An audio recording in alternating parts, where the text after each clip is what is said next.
Sorry about that. Thanks, Dumi, for the call. Hey, I just realized I had muted my mic. Anyway, yeah. So let me start again. Welcome, welcome to another edition of the Bread for Soul Convos. This is the 20th episode, and what a rookie era to start, for the 20th episode. But anyway, thank you so much, guys. If you've been watching this every morning, thank you. I really appreciate the views. I appreciate the comments and the props that I get from different people.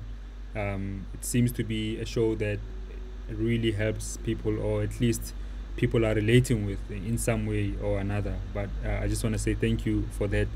And if you are new, welcome to the platform. I hope that you will be tuning in every morning. And I wanted to get through to some names that I see: Karabo, Majestic Soul.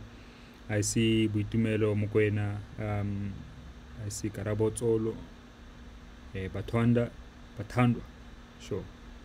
Uteng Naita. And then PK, I see, is watching. Hey, Lady PK. Warinda. Sure, man.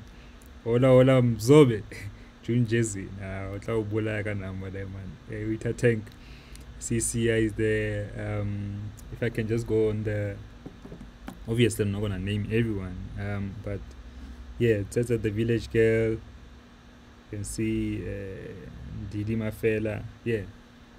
Also DH Funk, Dikhang, Heitada. Okay, what's up, guys? I hope you're having a good morning.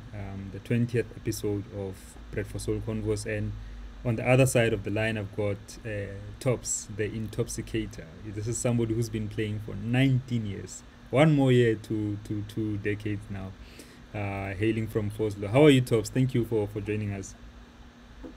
Hello everybody. Good morning. It's a pleasure to be here. What's up?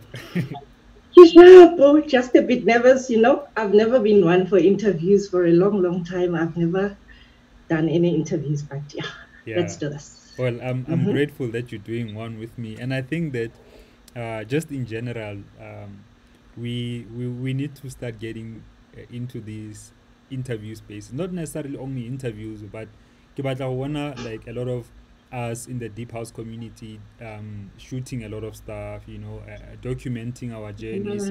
Because the stories they get lost and they only remain in our memories, but there are a lot of good stories to tell, and I think we will get through some of those in the middle of during the course of the show. I wanted to know from you, what's your first memory of, if you could remember, of house music? House music, back in the 80s, I think, my uncle used to have these movements in my grandmother's backyard, Badibita Shakara. So that's where I was actually introduced to a bit of house music. There's a bone, chimes, those. And then, how did you now get into DJing? When I got into DJing, it was back in, I even forgot, 2001, I think.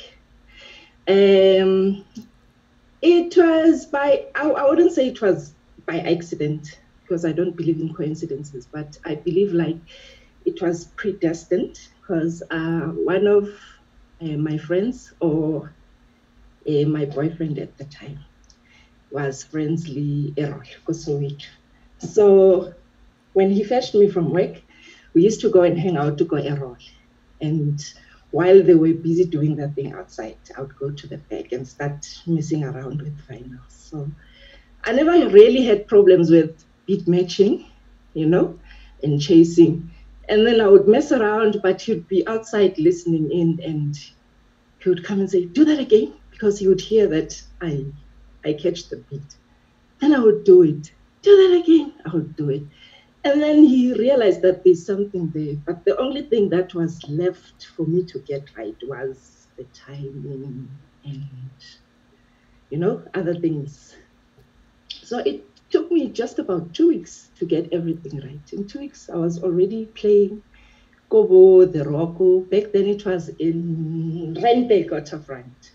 So I was already playing there, doing my thing, but I was playing for free, obviously. But I had a job on the side. I afforded to get my own vinyl. So, yeah, it was fun Yeah. until it became serious business. Sure, sure. I'm glad that you're mentioning vinyl because today we will chat a bit about your love for vinyl. You know, I love vinyl myself, but I also wanted to mention to people who are watching this, guys, somebody's gonna win this this bag today. This bag by Gibbs Design. So I will post two questions at the end of the episode, maybe like an hour or 2 hours after the episode, in case somebody misses something. If in case you need to watch again so you don't miss anything, I will post the question, so you can win this lovely bag by Gibbs Design. And this guy, he designs a lot of it's not only vinyl bags, but he designs a lot of what you call bags for whether it's vinyl, whether it's speakers, headphone bags. So this guy is the ultimate, bag designer, especially for our industry, whether you are in music or you're a sound guy, or whatever the case may be. So check out that competition later on. But let's get back to the convo at top. So I heard that you used to follow Vinny and Glenn Lewis to their gigs. Was that after you had already started DJing? um, I was following them religiously before I started DJing. Actually, it was Glenn and Osikido, Libo Freshi, Libo Iggy Smalls. I would never miss a day of clubbing. And back then, our popular clubbing was like for wild people only. So I used to get into a lot of trouble for that. So yeah, I've been following them religiously. That's when I realized I would actually love to do that kind of thing. And then that led me to buying my first vinyl. And when I bought my first vinyl, I had not even started playing, ne? Wow. Just in to collect. That's when I bought my first vinyl, and it was one of the tracks that I think Fresh used to play a lot. So it was like a gem to me, the way Goku. So from then, gay, I never stopped collecting. What was that song? Stacy Keith, Groove Thing. Oh yeah. Damn. Okay. One of the first vinyl I bought with my own money. Yeah. What label was that? Can I see again? It was Rivera. Oh yes, yes. Ah, nice. So that was your first ever record. That was my first ever record. Damn, damn. And Mhm. tell me about some of the. You say you used to get into a lot of trouble for clubbing and gigging. Tell me a bit about at least one story. um, I think it was Stage. There was a club called Stage around, I don't know whether it was around Beko Centennial. It was a long time ago. I did not tell that I was going to the club. And actually, my mother had sent me something earlier from the shops. So I just met a group of guys going clubbing. I got into the car. We went clubbing around 7. Mama called looking for stuff. Now I was busy in the club, having a joy. And then next thing I know, I had a problem getting back home. But fortunately, because I had a bit of money with me, I managed to get myself accommodation. So from that day on, you never go anywhere without money, especially when you're not driving your own car. So I never got home that night. I only got home the next morning. That was my first time I ever slept out from Gohai. But that was the beginning of it. From then onwards, I saw it was possible most to sleep over the whole night and come back the next morning. So it became sort of my thing. So nesa killing ole, jabukule. So yeah, so clubbing was my thing for Yeah. real. And do you remember any? If you could remember, like a nightclub where yanung more dini dibugo, where you could say, yeah, this club, if it could open, like it was the bomb. Uh, Rock and roll. Calabash, Bump, yes, those did it for me. They were strong. And then go jala bone bo vini bo Iggy Smalls. Go dlala bona bo Vini, bo Iggy Smalls, bo Freshy, or Skido, you know, and then later bo Positive K, and yeah, Bomonde, you know, but Bomonde have a sebatoma. Then I was already in motion. I think it's already. And I want to know, like, how did you then get into, you know, you had a compilation, yeah, Skupu Samampela. You also had one, yeah, Colors of Soul, and the House Africa sessions, which broke Liquid Deep into the scene, which was a 4-pack. Those compilations, like from the first one, how did you get initially into that compilation, yes, Skupu Samampela? I mean, that was a big thing. Skupu Samampela, like I think 2001, just after I started playing, I met Shelly Kumabuto. Shelly introduced me to Glenn, and then just a month after I started with Skilo and Pebbles, Glenn decided, oh no, I think it's time for me to put a female DJ out there, you know, and there were a lot of us, no, Nelly Shelly, Soul Child, Soul Sister, but I was lucky, I suppose, or maybe I did something right for him to want me to do that, to put out that project for him. So that's how it actually happened. Nearly a flight project, and then he just decided for THOBS is going to be the one to do that. I mean, and did you?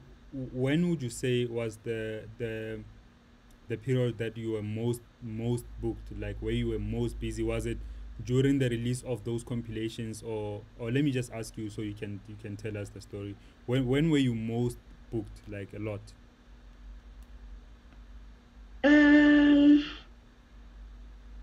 Between 2002 and 2010. That's when I was booked the most. So I've been here for the longest. It's been consistent. So the only time in Okonalidi Dips, it's when I decided to pull away from the industry. But other than that, it's been consistent. I've gotten to a point where I understand, you know, that it's okay for people to take a break, you know, from music, or even to quit. Like before, I never used to understand, like, I mean, this DJ is so great, and they wanna quit. And when I heard, you know, because sometimes people quit or take a break for different situations, you know, whatever that might be happening in their lives. But I was like, yeah, when I heard that THOBS is putting down her headphones, I was a bit like, damn, man, you know, such a great DJ back then. So yeah, but why? What made you take a break? I guess when you're a DJ, every DJ will attest. There's a time where you feel like you're not reaching, you know, your full potential. Like you become frustrated, you know, and yeah, I guess that's why I wanted to quit the game, because now you know your worth, but other people basako undermine even after such a long time in the industry. You know, we still have problems. Kadi promoters, we still have problems. Kadi club owners, we still have problems. Our male counterparts, you know. So at some point it got too much. So I just decided, again, let me just take a break, or maybe rebrand, and then I'll come back later on. Yeah, and then what made you come back? What made you come back into the scene?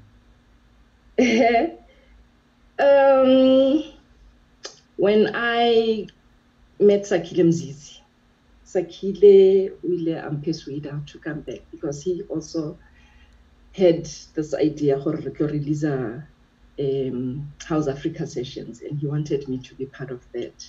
Ne? So that's why I came back. So I guess ke khutla mo industry when there's something waiting for me. Like I say, I feel like my journey more DJing, it's fated. So whenever something needs to happen, then I get back into the wagon. Yeah. So that's how it ended up happening. We put out House Africa sessions. It sold double platinum. It was a good project. So ever since then, I've never looked back. Mm. I'm glad Mm. you came back, man. I mean, the House Africa, that particular album, to be part of a double platinum selling album, it's no joke. It's a big thing because even then albums were already not selling that much. You know what I mean? So, Yes, yeah. yes. And I wanted to ask you, actually, I skipped one question when you were talking about your busy period. How were you getting booked? Was it always referrals from people? How were you just getting random calls from everywhere? Um, and not from the get go, from day one, I had a team. Like when I joined Skill and Pebbles, I had a booking agent, I had a road manager, I had um, a support system, a sharp. So Nabambuka through the agents, and I had a PR company which actively went out to source gigs for me. And then when I left Skill and Pebbles, I did it on my own for a while. It worked out because I continued with the practice, professionalism of Skill and Pebbles. Then I got into Triple B music. My bookings were done through Triple B music until I left Triple B music to be on my own. And then I continued again with the practice. So, yeah. Then, I mean, with so much experience, Tops, what are some of the things that you are seeing um, up and coming DJs, whether male or female, some of the things that you are seeing that should be done right? Like you mentioning the professionalism, and you mentioning having a team and having some kind of organization. What are some of the things that you are seeing or that you've seen up and coming DJs do that they should be fixing? Lack of professionalism that they should fix. And contracts are very much important. We fall into a trap of having gentlemen's or ladies' agreements, but paperwork goes a long way, You don't have to be a big DJ to make an impact. You start small. I mean, you Facebooking. You can have a profile. We brand positioning. Make sure your brand is visible because most DJs, they're in the backgrounds. In the forefront, yet they expect gigs to come and find them. And also, when you do not get gigs, it's not the end of the world. I mean, you can hold your own gigs. It's 40. I think that's the direction things are heading now. You don't have to wait for gigs. You do your own things. You instead of asking Bo Vini, Bo Tops, Bo Zintle, Bo Buhle, the people who've been there for the longest time. Instead of asking them to to give you a break, rather do something and use them, to pull your crowds. Not for female DJs. I do not charge female DJs for their events, and especially if I see her, she's going to make money. I come in for free. I help them to make that back, and they keep everything. Sometimes I ask for guests, obviously, but if I see this is where they're making their money, then I do not ask for money. But I did the 21st graduation, But I encourage them to make money. So I'm 100% behind them when they do that, and I'm willing to come in for free. Sure, I love that, Tops. Mm-hmm. Yo. That's a big thing, for somebody like you, such a well-respected person who's been in the game, to give back like that, because that's giving your time, that's giving um, a gig that you could have taken, or just sitting at home doing whatever you wanted to do, you could have done, and you're giving it to Mm. somebody, to assist them in their journey, of creating, or at least making their event a success. You used to have an event. I don't know why you stopped. Why did you stop the April showers? Please tell me. It's a lot of admin to do April showers. Like I said, one of the reasons why I stopped DJing back then was the frustrations. And April showers was one of those. I mean, it was 10 years in the running when I decided to stop with the sessions. But still, I was struggling to find sponsors, and sometimes they would want to jump in at right at the end when everything is done, everything is paid for, and then they would approach you and say, "Let us do your branding, but what's in it for me?" So I just decided, all right, maybe it's time to let it go and work on something else, maybe a fresh idea. Sometimes when you've done something for so long, it loses value. You must sit back, relax, and look at other ways that you can approach the industry. And yeah.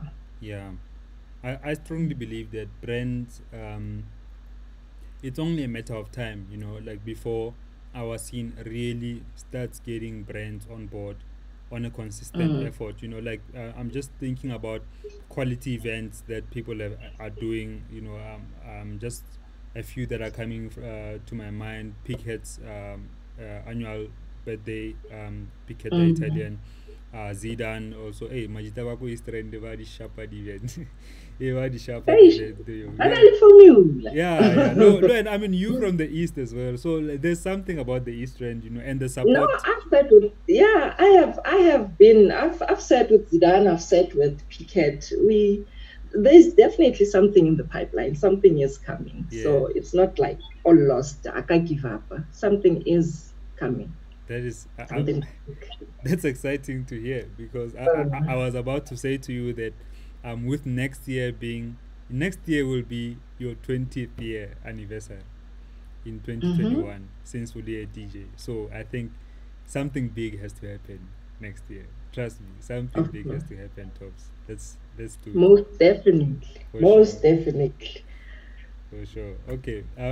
So I want to talk about, because you mentioned, touched a bit on female DJs. I don't like the phrase, and personally, only because I feel like DJs are DJs. But on the same Mm-hmm. side of the coin, on the other side of the coin, of the same coin, I believe that in the same way we talk about gender equality in the workplace, I mean, it's a government policy.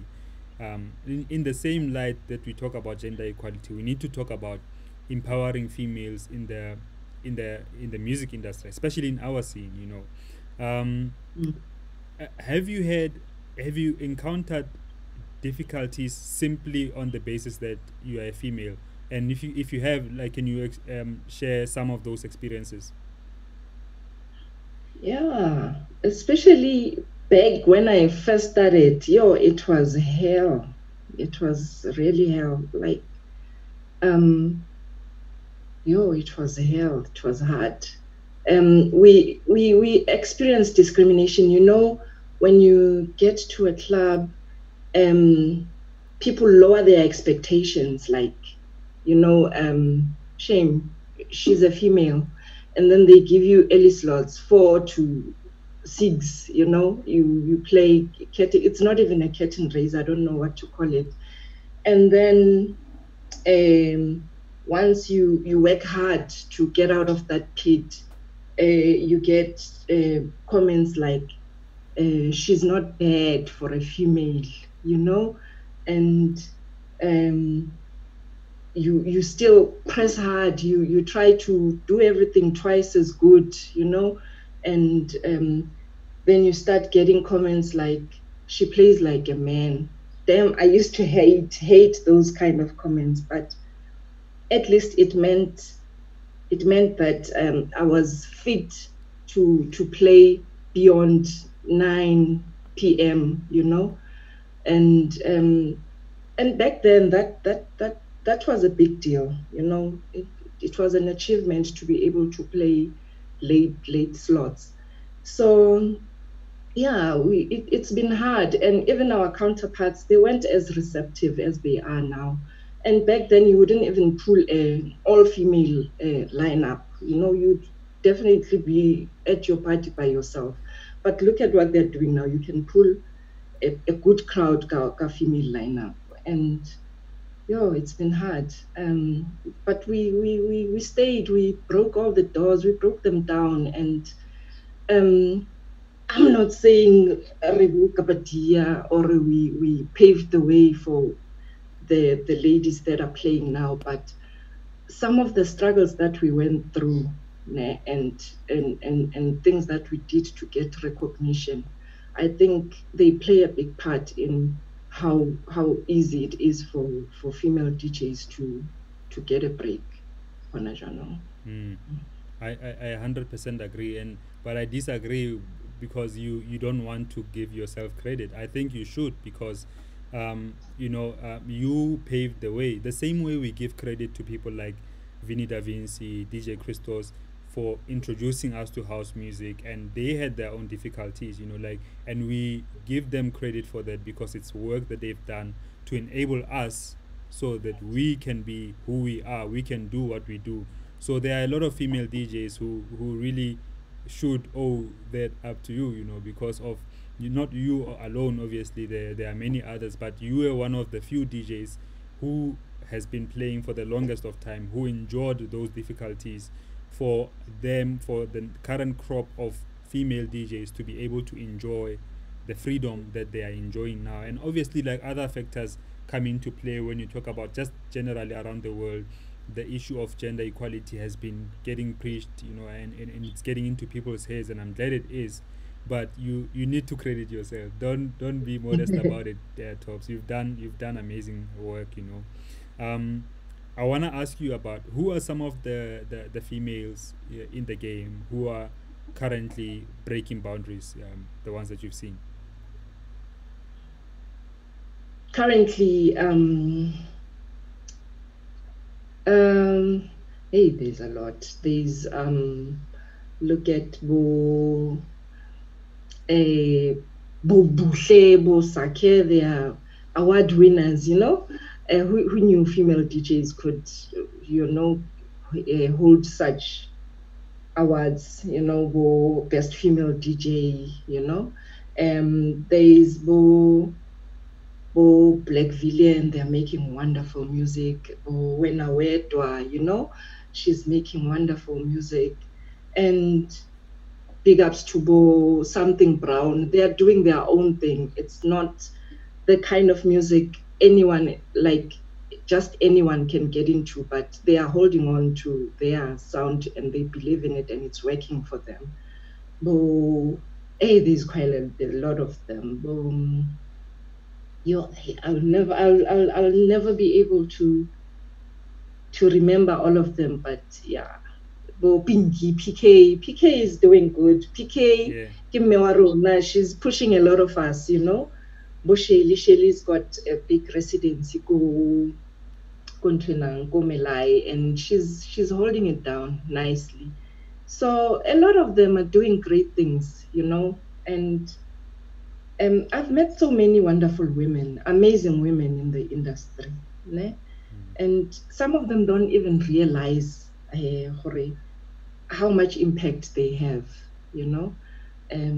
But yeah, Bobby Bilo, she's got a den, Soul B, the Beehive, they are coming out strong, and big ups to them. Yeah, definitely. And if I could mention a couple, I mean, I think I'll always be biased because I enjoy when people are doing their own things. Like podcasts, guys. Podcasts are yes, Yeah. everybody has a podcast, but it doesn't mean that you can't do a podcast. A podcast is one of the easiest ways and one of the best ways to grow following, and I like that there are a lot of DJs who are doing their podcasts, and I just want to say, if you are coming into the scene and you wanna get out there, you wanna grow a following, the least you can do, the least, start a podcast. Um, Mm. so Tobes, I'm a fan of good stories, and I've heard some stuff about you as well. Apparently, you were once in the Free State, and you were playing at a gig, and everybody was you were killing. That I mean, of course, you are Tobes. You were killing. You kid, but you were on fire that day. Apparently, so much that people were getting too close to the booth. Like people were just in your face, and the owner was not having it. Do you remember that time? I, I wouldn't remember. There's too many of those Yeah. uh, dances. Hey, I've been playing for a long time, so it's not easy to like Yeah. So remember one incident. But I always bring the house down, or the roof on fire or whatever. I always bring my guns blazing. That's the plan. That's my motto. Do it right or don't do it at all. yeah, I love that. I Mm. love that. But this particular story that I wanted to chat to you about. So, this owner was an elderly woman, apparently Kobo, trying to chase people away from you, and she had to act like a bodyguard. Do you remember this? I don't. I don't remember that. Honestly, I don't remember that. I Ah, wonder who told you the story. I don't remember that, honestly speaking. well, from the way you are laughing, I don't think you are telling us the truth, Tobeka. No, it's just that a lot of stories similar, almost similar to that, have happened, but I don't remember that one particular one where a woman Takakubo Arwan Kavara. No, no, Kakubu. I was about to go like with a blanket, like just chasing people away from you. No, I Okay, don't remember that okay, that's one. okay, that's okay. I mean, it has happened. People, it has happened. Tops hapopole. But tell me about your. You used to have struggles of getting back from gigs, without a car. Um, can you share one of those stories? Getting like going around nje without having a car. Yo, now I've since crashed my car back in, when was it? I don't remember. It was the 1st of May. No, it was in April 20, 2012. And since then, I've never really owned a car. Um, it's because, like I told you, I've got a great support system. I've got sisters who take me to gigs. I've got friends who take me to gigs. And I've got managers every now and then I employ and fire. So I've got people who take me to gigs, and I don't mind going to gigs on my own. Ga Uber, ga Taxify, get there, do my thing, and get back home. So it's not really a train smash to me not being able to own a car right now, and it's right at the bottom of my priorities right now. There's a lot happening in my life right now that I would love to take care of. I'm building a wonderful house. I'm I've got a business set up, and as soon as money starts rolling into those other businesses that I'm setting up, then I'll get myself a comfortable ride.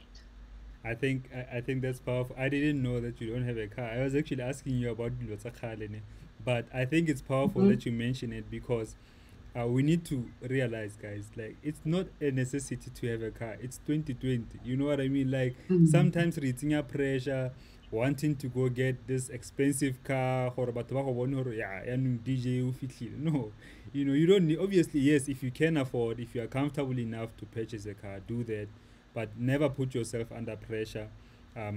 For whatever reason. But Tops, ke batla ho botsa, have you ever hiked from a gig? Like like back in those days before the Uber or anything, have you ever like had to now ke tshwantse ke phande gore ke fitlha yang ko that gig? Yes, I used to not hike, but I didn't mind taking public transportation. I'll take a bus from here to Bloom, take a bus from here to PE, and then when I get there, I'll call them to come and pick me up. Um, Public public transportation nesambodari. I just had to get to my gigs. The most important thing was to get to that gig, you know. So I did whatever I had to get to a gig on time, no, because time is important. I remember. It's not so old, so long ago. I mean, it's like 2009, something like that. 2010, 910.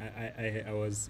I don't know how I got that opportunity. There was this show on Metro FM before Eben Beat, but it was the same slot, and I had a call. I got a call, Baremuna, come through, and I'm in Krugersdorp. That time the show plays at 10 p.m. So I had to make sure the taxi fare like at 80. So I had to make sure I'm getting taxis to Johannesburg. How I'm coming back to Krugersdorp, I didn't know. Can I tell you that I slept on Metro FM after that? Yes. I remember that time. But it's part of the things that we do for the love. But Thops, Koparibueka final, because I want us to talk about. You already mentioned your first final, right? So I don't have a big collection, but in this bag, this was my first one. This was Love Affair. Oh, okay. Joseph Davis, and it was the Trickheads remix that I really liked. Yeah. So that was my first vinyl, 2006. Do you have a record that you always play, that you kind of overplay? Yeah,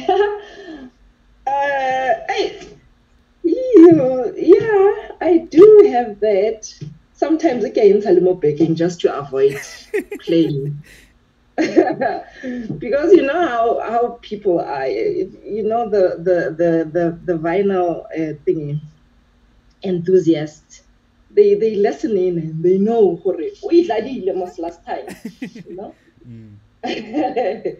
It's a Hello and Pen, ne? Hello Pen and Chess, made in Spain. Wow.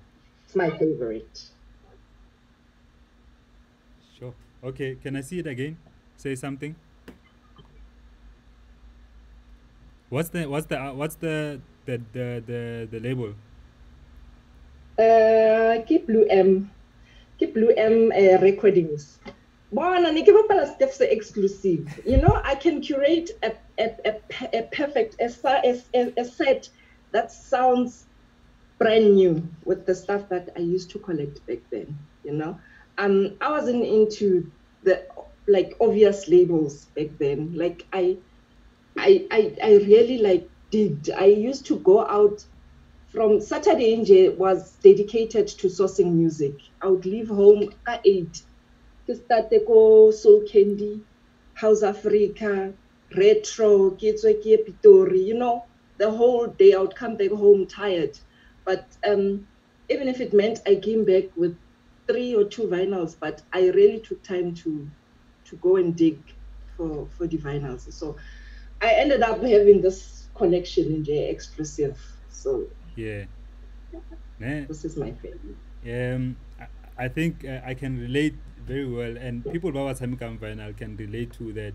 Once you get into the habit of buying vinyl, you are an addict. You are officially an addict. You're an addict because I also used to get into trouble. Like you have to contribute, but when all your money goes towards buying vinyls, and then come Monday you're asking for petrol money to go to work, you know, but you just got paid. You know, but yeah, that was all that mattered at the time. If I could collect vinyls, yeah. It's part of the love. I used to, when I was in varsity, so at home, because I had food there, I had accommodation, so at home they would give me 750 a month. That would be my monthly allowance to do whatever. And 750 I mean in 2006, it wasn't like a lot, but I can tell you, I was buying records only, with that money. Because I ate Koskolong, I would save maybe 29 rand their airtime, but everything was going to vinyl. I want to share another. Well, this is something that I play a lot. No, not this one. It's this Lila James. Good time.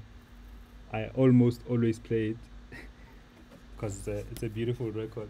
But I wanted to say something that I bought recently. The most recent vinyl that I got was this Ralph Gum Progressions album. It has that exclusive Jimstar remix. Yeah, what's the song? Claudette. Yeah, there's an exclusive Jimstar Claudette remix that's not out on digital. So digital guys, what's up? Anyway, Tops, nigga, but so we're not like what is the most recent thing that you bought on vinyl? Look, I don't collect as much as I used to back then, ne? But the last thing that I bought, and I was playing a set at Vinny's Thursdays Go Fire and Ice, and then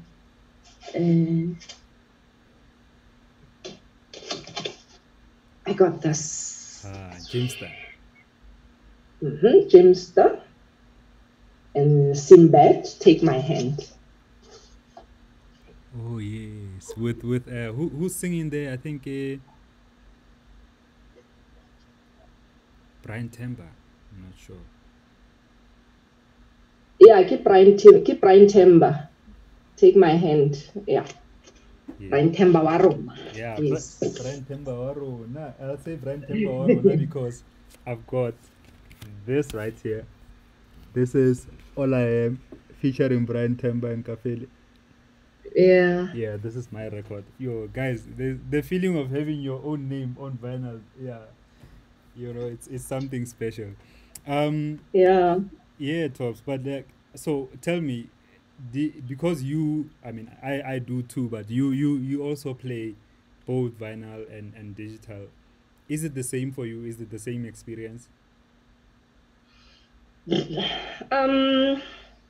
Look, vinyl, CD, MP3, it's just format, preference. But now personally, I love vinyl. I love how it feels on your hands. I love the smell of it.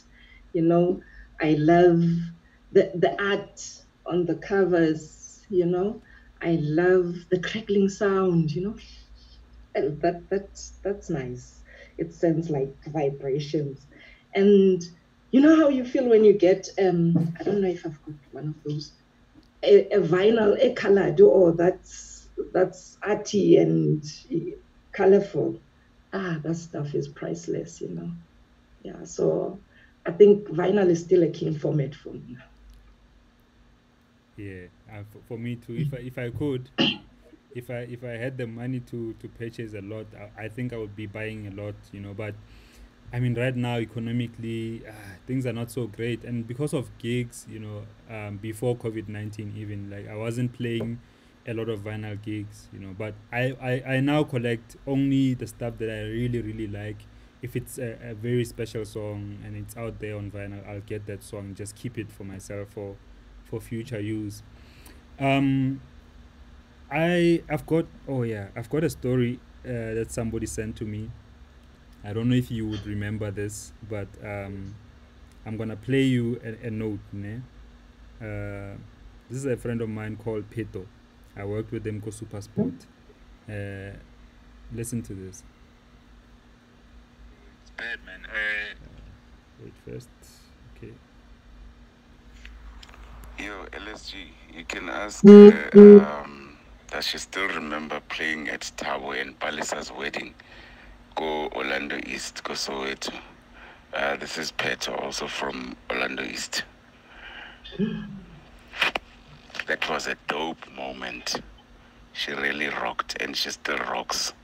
This guy is talking about a moment years ago when apparently you played at this wedding, Thabo and Palesa. Do you remember that wedding? Yes, I remember that wedding. Thabo is still my friend even today. I remember that wedding, and that was like my wedding gift to them. Like, I played my heart out that day. Yeah. I still remember. Hi, Peto. Nice one. Nice one. Yeah. I've got another note. Apparently, oh, let me ask you this before I play you this note. Apparently, you do not take any BS. Hate, I would say mawaza, like, yay, be careful. Is that true? Tolerance level ya ka ikana. I guess it has to do with the journey and also the age. Re bagolo man, ke mogolo, so I can get nonsense, especially when it comes to my money. You know, I believe in my hustle, and I don't like it when people buy nyatsa. You know, when you take my hustle for granted. I get really pissed off. Everyone who knows me knows I'm generally a nice person, but when it comes to money, I'm not so nice. Yeah, I respect that. I respect that. So people must know, like we all need to be kind of firm, especially when it comes to people who will always take chances. People, but the chance you want. But and then But here's a note that I got.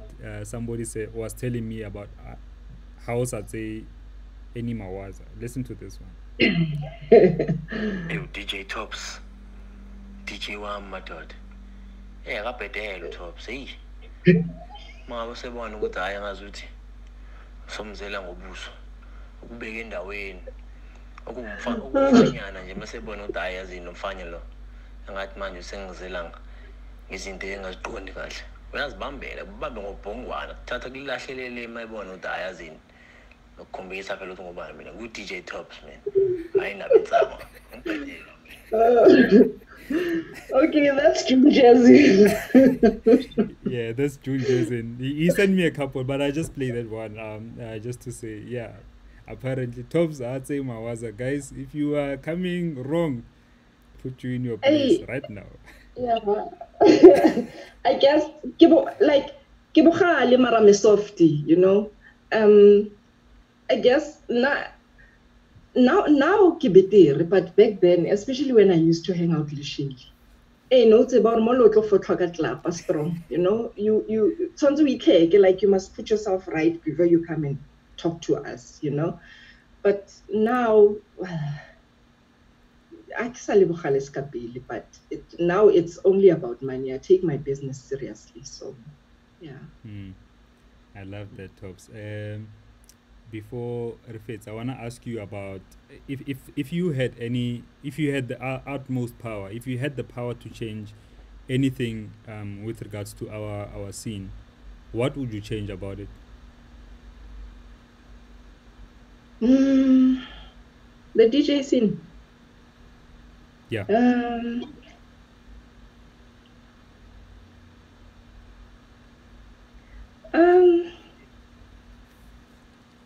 I like it just the way it is. Give fella respect, balance, respect between the old school and the new school, I feel like lady genres, like, there's a tug of war, genres. I think we can coexist, hobeli harmony, hobeli peace. I mean, music wa rona, una li market, kaofela rona, and imagine if we were to go into stadium and we all play one type of sound, it wouldn't be nice, so it's good that we've got this array of sounds, and let's accommodate each other and respect each other, and also the new and the old school. I don't believe horror music gets old, if you respect my taste, the 80s or the 90s, let me be, and also the old school, just let the new school be. I mean, we've got a lot to learn from each other. I always give myself time to listen in to the up and coming DJs, and I've learned a lot from that, I refuse to believe how you can't teach an old dog new tricks. I've learned a lot from the new school, and my way of mixing has changed over the years because I've noted how this works, and yeah. respect. Let's respect each other, give each other props where they are due.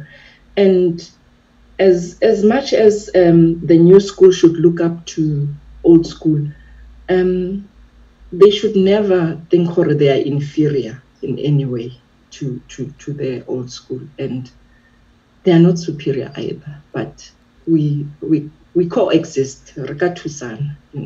Yeah, respect. Ari, let's bring Ubuntu into this DJing thing, into this industry, into the music thing. Do it with the heart. Do it from more instead of more all the time. Yo, THOBS, like I appreciate your wisdom. Like you're so wise, guys. I hope you really, I hope you got something. Thank you so much for that, THOBS. Let me just ask you, just from out of interest, your vinyl bags. What bags are you using? Like what brand are you using? User UDG, hostage. I've got a bag in fella soul candy. I don't know how to but yeah. Okay, I think it was one of those soul candy. They used to sell bags back then. Okay. Anyway, the reason Gibotsa because we are giving away this bag to a lucky viewer. We're giving away this bag by Gibbs Premium. It's a South African product. It's a black-owned South African product, quality. They are carrying you to all your gigs. So we're giving away this bag in 2 hours' time. I'm gonna post a status on my Facebook page to talk about. Actually, I'll ask 2 questions from this conversation here, THOBS, and what I need is for you to. It's very simple, guys. You just need to. The first person to answer those 2 questions correctly. The first person to answer those 2 questions correctly is going to win this bag that you're seeing here by Gibbs Design. And the way this guy, he doesn't only do these vinyl bags, by the way. He does headphone bags. He does bags for speakers, bags for anything that you can think. If you need a bag, he has a South African company that's producing good quality product, and I hope that people will support Gibbs, my brother Gibbs from Hammanskraal.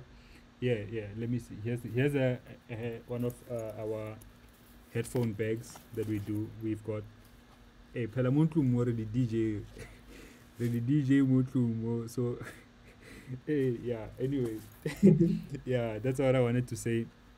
I'm gonna post 2 questions. Somebody's gonna walk away with the bag, but you're gonna pay for the courier. You're gonna pay for the courier. The bag is worth 700 rands.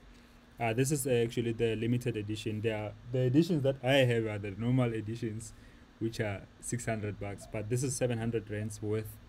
So yeah, you stand a chance to win that. Anyway, THOBS, Negere, thank you so much for doing this with me. I really appreciate this. The pleasure is all mine. I love that you have that the plug there, the double platinum on your wall. Oh yes, that South Africa sessions. Yes. Yeah, you must be able to put up your achievements and be proud of them. Yes, I do agree. I hope that I can reach those levels of sales one day, one of these days. Maybe on my next album I will. But yeah, thank you so much, THOBS. I really appreciate you. I respect you as well. You've done so much for the scene, and keep on going. Keep on growing. And please, Oscar Tlotsa break here. From now, I rata my. Okay, noted. Sure. Okay, everyone. Right, thank you. I hope you enjoyed this chat with myself and the Intoxicator. Tomorrow's show, I've got Transmix Soul. Tiago Pitoria. We're gonna talk about a lot of stuff. His event, Transmix Soul sessions, his experience of playing abroad, and just the switch between playing different scenes. So yeah, tune in at 9 a.m. in the morning for my chat, the Breakfast Soul Convos with Transmix Soul. And being the 20th episode, I just wanna say I send a shout out to the people that I work with on this show. It's not me alone, guys. I've got my partner Palesa Sklare, DJ Soul Diva. Yeah, she's my boss. And then shout out to Dumi from Best Beats as well. The three of us put this thing. You know, we put a lot of work behind the show. But I just wanted to say, yeah, shout out to my team. Shout out to you for watching. Share the video. Tag somebody who might need to hear the video, who might want to watch the video. And let's stay creative, guys.